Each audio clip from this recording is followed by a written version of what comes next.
Hola, soy Francisco Doren, y en este vídeo comparto mi visión de los riesgos y la seguridad de tu fondo de pensiones, a la luz de lo que ha ocurrido en los últimos 22 años de existencia del multifondo.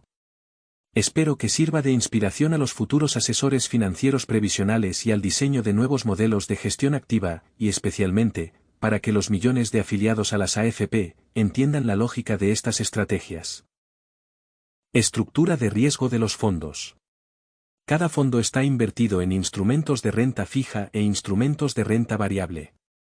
Los distintos tipos de fondos de pensiones se diferencian por la proporción de sus recursos invertidos en títulos financieros de renta variable, los cuales se caracterizan por tener un mayor riesgo y una mayor rentabilidad esperada en el largo plazo. Mientras el fondo A puede llegar a tener una proporción de hasta 80% de sus inversiones en renta variable, esta va disminuyendo progresivamente en el fondo B, fondo C y fondo D, terminando con un máximo de 5% para el fondo E.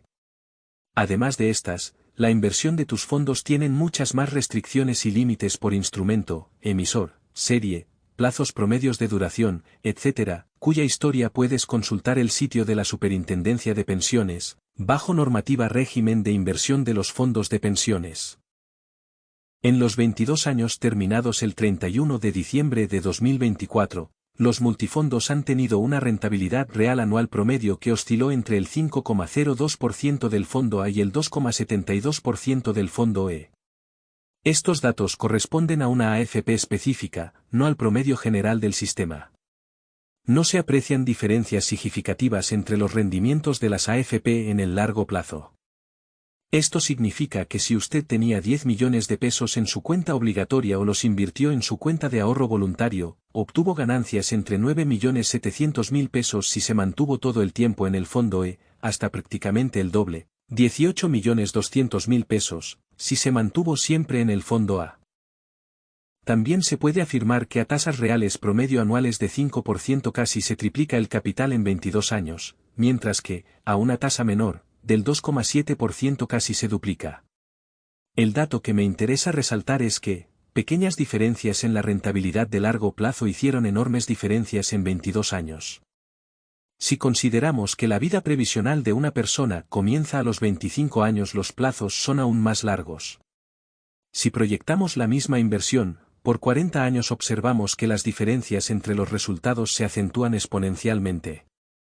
Mientras una rentabilidad del 5% multiplica por 7 veces al capital en 40 años, una del 2,7% no alcanza a triplicarlo. Se puede afirmar que el resultado final es muy sensible al plazo. 22 años no ha sido fácil. No existen los rendimientos uniformes en la renta variable. De ahí su nombre. Son activos de alta volatilidad. Para alcanzar esa rentabilidad real anual promedio de 5,02%, el fondo A sufrió múltiples altibajos. Un camino tortuoso para las personas adversas al riesgo. Grandes pérdidas anuales reales de 42,9% en 2008, de 11,8% en 2011 y de 22,9% en 2022.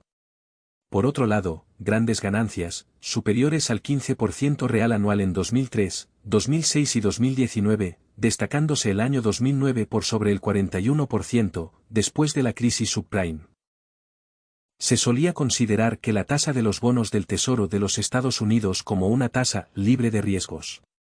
Cualquier proyecto que rindiera menos que esta tasa era desechado. ¿Por qué asumir un riesgo mayor a cambio de una rentabilidad menor? Hoy en día, la renta fija, aunque más estable que la renta variable, ha dejado de ser un refugio 100% seguro. La gran pérdida de 16% del fondo E en 2021 y su recuperación de 10% en el 2022, reflejan la exposición de estos instrumentos a las decisiones de la política monetaria expansiva, utilizadas para salir de las recesiones, o contractivas, para frenar la inflación provocada por las anteriores. Grandes variaciones de las tasas de interés pueden también producirse por el aumento o disminución del riesgo país. Grandes alzas de tasas reducen el valor de los instrumentos de renta fija existentes y viceversa, el valor de la renta fija sube ante bajas de las tasas de mercado. El resto de los fondos, salvo excepciones de corto plazo, tiene un rendimiento intermedio entre el fondo más riesgoso y el fondo más conservador. Y es natural que así sea, dadas las composiciones de renta fija y renta variable de los fondos y de la gran diversificación que existe en cada uno de ellos. Hasta ahora, los consideramos irrelevantes para este análisis. No tenemos ninguna razón para pensar que, en los próximos 22 años, la volatilidad de los mercados, tanto de renta variable, como de renta fija, vaya a disminuir. Muy por el contrario, da la sensación de que las crisis son cada vez más profundas y más rápidas. La velocidad con que se concretan millones de transacciones financieras desde ya hacia todos los rincones del mundo, los conflictos geopolíticos, las pandemias, los desastres naturales y los conflictos comerciales cada vez más frecuentes, nos hace esperar oscilaciones más amplias y más frecuentes en los precios de los instrumentos financieros. Si sabemos que el fondo A, más riesgoso, será más rentable en el largo plazo, ¿por qué tomarse la molestia de moverse o cambiarse de fondo? La razón es porque existe un máximo teórico que triplica el mejor resultado final en este escenario de 22 años. Para calcular esta ganancia máxima teórica, mostrada en color verde, hemos supuesto que nuestros fondos permanecieron en el fondo más rentable del año durante cada uno de los 22 años. Para calcular la pérdida máxima teórica, mostrada en color rojo, nos pusimos en los fondos menos rentables de cada año. Aunque se trata de una simplificación, este ejercicio determina la ganancia y la pérdida máxima potenciales, de una estrategia que elige al principio de cada año entre el fondo más riesgoso y el más conservador y los compara con la alternativa de haber permanecido todo el tiempo en el fondo A. El cuadro con los resultados de un saldo inicial de 10 millones de pesos puede sorprender a muchos. El máximo teórico anual, que supone que hemos escogido siempre el fondo más rentable en cada año, triplica el resultado del fondo A y multiplica por 10 veces nuestro capital inicial, con una tasa real anual promedio de más de 11%. En cambio, si escogemos el fondo menos rentable en cada año, nuestro capital se reduce al 51% con una tasa de rentabilidad negativa. Es muy importante advertir que una buena estrategia puede producir excelentes beneficios, pero una equivocada, por otra parte, puede generar pérdidas cuantiosas. Es imposible predecir el futuro con certeza de 100%. Desde siempre el hombre se ha visto enfrentado a tomar decisiones en condiciones de incertidumbre. Un buen ejemplo es la agricultura con la predicción del clima, en donde las decisiones de oportunidad y tipo de siembra, hacen la diferencia entre una gran cosecha, una mediocre o una catastrófica que, en la antigüedad, terminaba en una hambruna. Estas decisiones, dependen de la calidad de la predicción meteorológica. Hoy día, con toda la información en tiempo real que proveen los distintos satélites y la enorme tecnología de los modelos meteorológicos predictivos, aún es imposible la predicción con 100% de certeza. A lo más que podemos aspirar, es a conocer la probabilidad de acierto de la predicción, y según eso, tomar nuestras decisiones. La naturaleza y los modelos climáticos deben considerar millones de variables y observaciones para generar sus predicciones. Una complejidad parecida concurre al intento de predecir las tendencias de precios futuros de los activos financieros y su estabilidad. La expresión, con el diario del lunes es fácil, se usa para expresar la facilidad con la que se puede criticar o juzgar una decisión o acción después de que ha ocurrido, porque ya se conoce el resultado. En otras palabras, es fácil ser inteligente después de que las cosas han sucedido y se conocen todos los detalles. Otra cosa es tener que decidir con la información disponible al día viernes. ¿Qué harías tú, con esta información a la mano? ¿Y, con esta nueva información? ¿Y, ahora? Si no te cambiaste hasta ahora, ya es tarde. Ya hiciste una pérdida de más de 40%. Lo mismo ocurre en el intento de determinar tendencias alcistas. Si se hace demasiado tarde se pierde la mayor parte de la subida. Si se realiza demasiado temprano, es más probable equivocarse de tendencia, es decir, confirmar que viene una tendencia alcista, al día siguiente, los valores siguen cayendo. Supongamos ahora que estás en el fondo E. ¿En cuál de las siguientes situaciones debería uno volver al fondo A?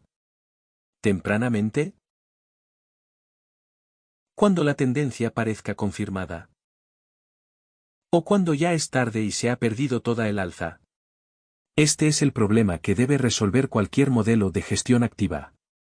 Determinar y confirmar cambios de tendencias. La especulación juega un rol complejo y multifacético en los mercados financieros.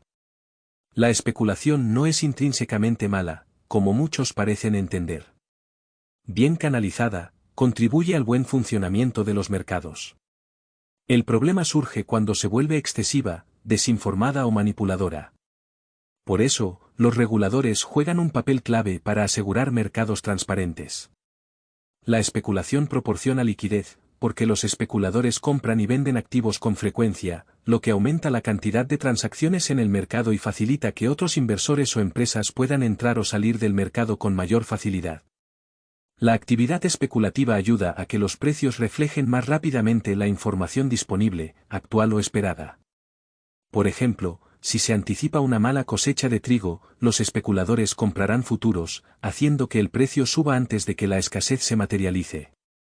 Muchas veces, los especuladores actúan de contraparte en operaciones de cobertura de productores o consumidores.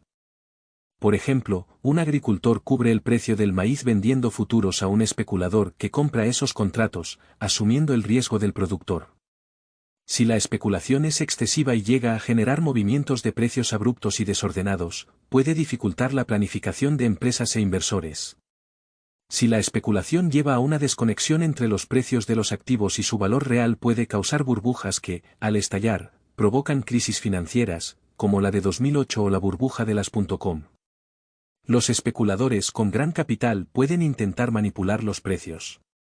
Por ejemplo, inflando artificialmente la demanda, para obtener beneficios a costa de otros participantes más pequeños. Sobre la libertad de elección de riesgo, las restricciones actuales y las futuras. Como usted sabe, la libertad de elección de multifondo tiene una serie de restricciones que limitan el acceso de los fondos obligatorios de los más viejos y de los pensionados a los fondos de mayor riesgo. Los fondos voluntarios no están afectos a restricción alguna. A mi parecer, son restricciones injustificadas. Peor aún, la última reforma previsional incorpora los fondos generacionales que, a partir de abril de 2027, eliminarán la posibilidad de elección de riesgo, obligando a los afiliados a mantener sus ahorros obligatorios en fondos de riesgo decreciente, de acuerdo a su edad.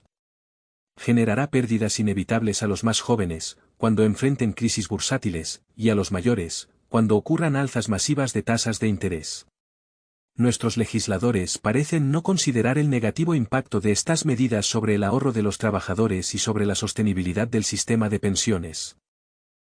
El acceso a cualquier fondo debería ser libre, sin restricciones de ningún tipo. La ley que crea los multifondos y sus características no hace mención explícita de las causas de las restricciones que impone a las personas mayores y a los pensionados. El argumento de justificación más esgrimido por autoridades, economistas y expertos, es una falacia, dice buscar la protección de los fondos de los afectados, porque ya no tendrían tiempo de recuperarse si estuvieran expuestos a fondos de mayor riesgo. Un argumento parecido se utiliza con el ahorrante que tiene una meta de acumulación de un capital necesario para financiar un proyecto cualquiera, juntar el pie de una casa o iniciar un comercio.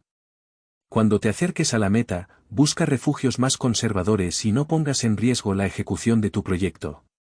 Y, en este caso es razonable, porque la persona sabe que cuando alcance la meta, deberá liquidar su inversión. El caso del afiliado es distinto.